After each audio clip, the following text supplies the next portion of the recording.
واقعہ کربلا کو سمجھنے کے لیے اس سے پہلے دو حصے دیکھنا ضروری ہے۔ اگر آپ نے نہیں دیکھے تو ان کا لنک ڈسکرپشن میں موجود ہے، پہلے وہ ضرور دیکھ لیں۔ غریب و سادہ و رنگی ہے داستان حرم، نہایت اس کی حسین، ابتدا ہے اسماعیل۔ واقعہ کربلا کوئی کرسی کی جنگ نہ تھی۔ کرسی تو حضرت حسن علیہ السلام نے خود امیر شام کے حوالے کر دی تھی، شرائط کے ساتھ کہ دین کا نقشہ نہ بگاڑا جائے اور نہ ہی اسلام میں بدعات داخل کی جائیں۔ یہ تو مارکہ حق و باطل تھا اور سیدنا حسین علیہ السلام نے کوئی جنگ کا ارادہ نہ کیا تھا۔ انہوں نے تو اصلاح کا بیڑا اٹھایا تھا کہ وہ اس دین کے وارث تھے جو ان کے نانا کے گھر میں نازل ہوا۔ باقی مسلمانوں نے تو اسے قبول کر کے اختیار کیا۔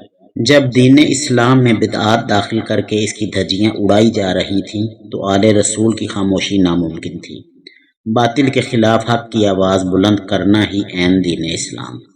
اور جو لوگ واقعہ کربلا کو دونوں کی اجتہادی غلطی یا شہزادوں کی جنگ کہتے ہیں، وہ بیک گراؤنڈ پر غور کریں۔ ایک وہ نسل بنو ہاشم کہ جس میں اللہ تعالیٰ نے رسول اللہ صلی اللہ علیہ وآلہ وسلم کو مبعوث فرمایا، اور دوسری طرف وہ نسل بنو امیہ جو شروع ہی سے اسلام مخالف جنگوں میں پیش رہی۔ خالص سونے کا لوہے سے کوئی مقابلہ نہیں ہوتا۔ پھر ایک جھوٹی روایت بھی پیش کی جاتی ہے کہ سیدنا امام حسین علیہ السلام نے 3 شرائط پیشکش کی تھی کہ ان میں سے کوئی ایک مان لی جائے۔ نمبر 1، مجھے وہیں لوٹ جانے دو جہاں سے آیا ہوں۔ نمبر 2، مجھے خود اپنا معاملہ یزید سے طے کر لینے دو۔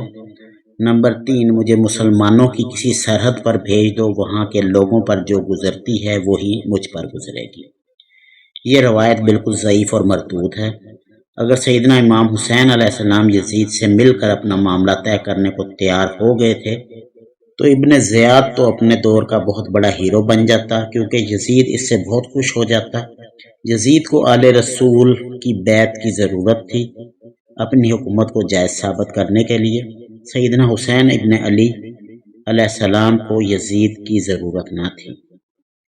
سوگ 3 دن کا ہوتا ہے، لیکن غم حسین تا قیامت جاری رہے گا، اور واقعہ کربلا کے محرکات کو مد نظر رکھتے ہوئے حسینی سوچ یہ ہے کہ دین اسلام کی سربلندی کے لیے اپنا سب کچھ داؤ اور قربانی پر لگا دو اور ہرگز کسی قیمت پر باطل کا ساتھ نہ دو۔ دین میں بدعات داخل کرنا حسینی فکر نہ ہے، بلکہ دین کو اپنے اصل پر قائم رکھنے کی کوشش اصل حسینیت ہے۔ وہ دین کی اصل جو رسول اللہ خاتم النبیین صلی اللہ علیہ وآلہ وآصحابہ وسلم امت مسلمہ کو دے کر گئے۔ واقعہ کربلا کے بعد ہی امت مسلمہ کے زوال کا آغاز ہوا، جو کہ دور حاضر میں اپنے عروج پر ہے۔ تاریخ کا یہ سب سے بڑا ظلم ہمیں اس بات کا درس دیتا ہے کہ باطل کے ساتھ سمجھوتا کرنے کی بجائے دین کی اصل کو سمجھ کر باطل کے خلاف آواز حق بلند کرنا ہی ایک سچے مسلمان کی ذمہ داری ہے۔ حد ہی نہیں حسین تیرے انتقام کی، لفظ یزید گالی سے بدتر بنا دیا۔ باقی ہر انسان نے اپنی سوچ اور عمل کا جواب خود اللہ کے حضور بروز قیامت دینا ہے۔ ضرورت اس بات کی ہے کہ ہم جذبات میں آ کر کوئی ایسی غلط سوچ نہ اختیار کر لیں کہ کل روز محشر آقا کریم صلی اللہ علیہ وآلہ وصحبہ وسلم سے نظر بھی نہ ملا سکیں۔ باقی بے شمار ویڈیوز آپ کو مل جائیں گی جو کہ واقعہ کربلا کی لمحہ بلمحہ تفصیل بیان کرتی ہیں، لیکن میرا مقصد غم حسین سے ملنے والے اصل سبق کی طرف آپ کی توجہ دلانا ہے۔ جزاک اللہ خیر۔